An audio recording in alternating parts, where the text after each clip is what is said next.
किताबों की खुशबू ये सिर्फ कागज की हल्की महक नहीं होती।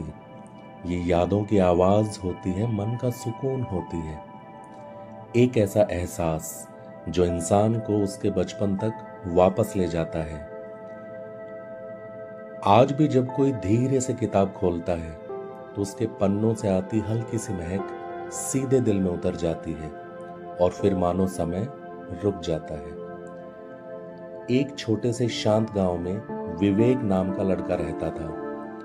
गांव बहुत सुंदर था, चारों तरफ खेत, सुबह पक्षियों की आवाज और शाम को ठंडी हवा, और मिट्टी के घरों के बीच एक छोटा सा घर जहां विवेक अपने माता पिता और दादाजी के साथ रहता था। उस घर की सबसे खास चीज थी लकड़ी की एक पुरानी अलमारी। उस अलमारी में कपड़े नहीं थे, उसमें रखी थी किताबें, कुछ कहानी की, कुछ कविताओं की, कुछ ज्ञान से भरी हुई। विवेक को उन किताबों से अजीब सा लगाव था। वो जब भी उन्हें खोलता तो पन्नों से आती हल्की सी महक उसके मन को शांति से भर देती। सुबह सूरज निकलने से पहले ही विवेक उठ जाता। आंगन में तुलसी के पास दिया जलता रहता, उसकी माँ चूल्हे पर चाय बनाती, ठंडी हवा चलती और विवेक चुपचाप चारपाई पर बैठकर किताबें खोल लेता। धीरे धीरे पन्ने पलटते हुए वो शब्दों में खो जाता। उसे लगता किताबें सिर्फ पढ़ने की चीज नहीं बल्कि जीवन समझाने का रास्ता है। एक दिन दादाजी ने उसे पूछा, विवेक, इतनी छोटी उम्र में किताबों से इतना प्यार कैसे हो गया? विवेक मुस्कुराया, दादाजी, जब किताबें खोलता हूं ना तो मन बहुत शांत हो जाता है। दादाजी उसकी बात सुनकर मुस्कुराए और फिर बोले, जिस इंसान को किताबों से प्रेम हो जाए उसका मन कभी अकेला नहीं रहता। विवेक गांव के स्कूल में पढ़ता था। स्कूल बहुत साधारण था, मिट्टी की दीवारें, लकड़ी की बेंच और बाहर एक बड़ा नीम का पेड़। लेकिन उस स्कूल में एक चीज बहुत खास थी, वहां के शिक्षक शर्मा सर। वो सिर्फ पढ़ाते नहीं थे, बच्चों को जीवन समझाते थे। एक दिन शर्मा सर बच्चों से बोले, ज्ञान इंसान की सबसे बड़ी ताकत है। जो सीखना बंद कर देता है वो आगे बढ़ना भी बंद कर देता है। बाकी बच्चे खेल कूद में लगे रहते, लेकिन विवेक हर बात ध्यान से सुनता। स्कूल खत्म होने के बाद भी वो जल्दी घर नहीं जाता था। वो स्कूल के पीछे नीम के पेड़ के नीचे बैठ जाता, बैग से किताब निकालता और धीरे धीरे पढ़ने लगता। हवा चलती रहती, पेड़ों की पत्तियां हिलती रहती और उस शांत माहौल में किताबों की हल्की सी महक उसे एक अलग ही दुनिया में ले जाती।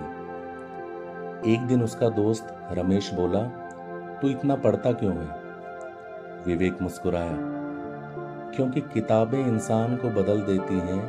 रमेश हंस पड़ा, लेकिन विवेक सच कह रहा था। उसे महसूस होने लगा था कि हर किताब उसके सोचने का तरीका बदल रही है। गर्मी की छुट्टियां शुरू हो गई। बाकी बच्चे नदी में नहाने जाते, पेड़ों पर चढ़ते, लेकिन विवेक दोपहर में घर के अंदर बैठकर किताबें पढ़ता रहता। उसकी माँ कभी कभी कहती, बेटा विवेक, थोड़ा बाहर भी खेल लिया करो। विवेक हंसकर कहता, माँ, इन किताबों में पूरा संसार है। एक दिन बारिश हो रही थी, मिट्टी की खुशबू पूरे गांव में फैल रही थी, आंगन में बूंदों की आवाज आ रही थी। विवेक खिड़की के पास बैठा था। उसने धीरे से एक किताब खोली और जैसे ही पन्ने पलटे उसके चेहरे पर मुस्कान आ गई।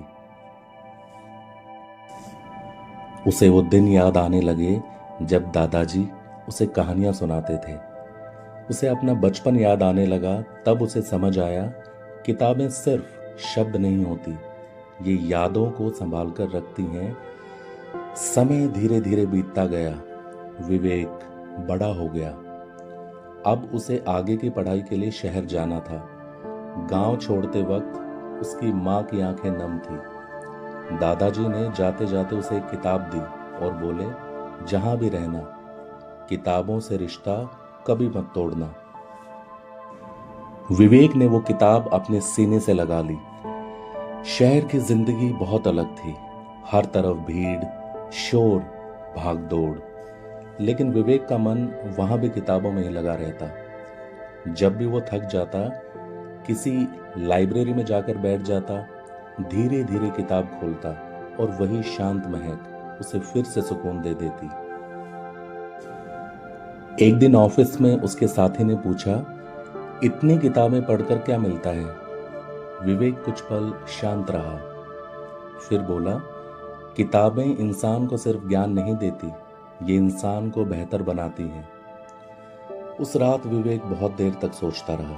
उसे एहसास हुआ, आज दुनिया बदल रही है, लोग मोबाइल में खो गए हैं, लेकिन किताबों का सुकून आज भी वैसा ही है।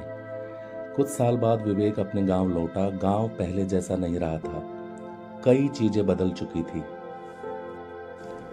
लेकिन उसका घर, उसकी अलमारी और वो किताबें आज भी वहीं थी। वो धीरे से अलमारी के पास गया, एक किताब निकाली, धीरे धीरे उसके पन्ने पलटे और वही हल्की सी महक उसके मन तक उतर गई। उसकी आंखें भर आईं। उसे ऐसा लगा जैसे उसका पूरा बचपन वापस लौट आया हो। शाम को वो नीम के पेड़ के नीचे बैठा था, ठंडी हवा चल रही थी, पास में बच्चे खेल रहे थे। विवेक उन्हें देखकर मुस्कुराया। फिर उसने गांव के बच्चों के लिए एक छोटी सी लाइब्रेरी बनाने का फैसला किया। कुछ ही दिनों में उसने गांव में एक कमरा तैयार करवाया। उस कमरे में बहुत सारी किताबें रखी। धीरे धीरे बच्चे वहां आने लगे। विवेक उन्हें कहानियां सुनाता, किताबें पढ़ने के लिए देता और हमेशा एक बात कहता, किताबें इंसान की सबसे सच्ची दोस्त होती हैं। एक दिन एक छोटे बच्चे ने विवेक से पूछा, क्या किताबें सच में जिंदगी बदल देती हैं? विवेक मुस्कुराया। उसने धीरे से कहा, हाँ, क्योंकि किताबें इंसान को सोचने की ताकत देती हैं, और जिसकी सोच बदल जाए उसकी पूरी जिंदगी भी बदल जाती है। रात हो चुकी थी, आंगन में ठंडी हवा चल रही थी।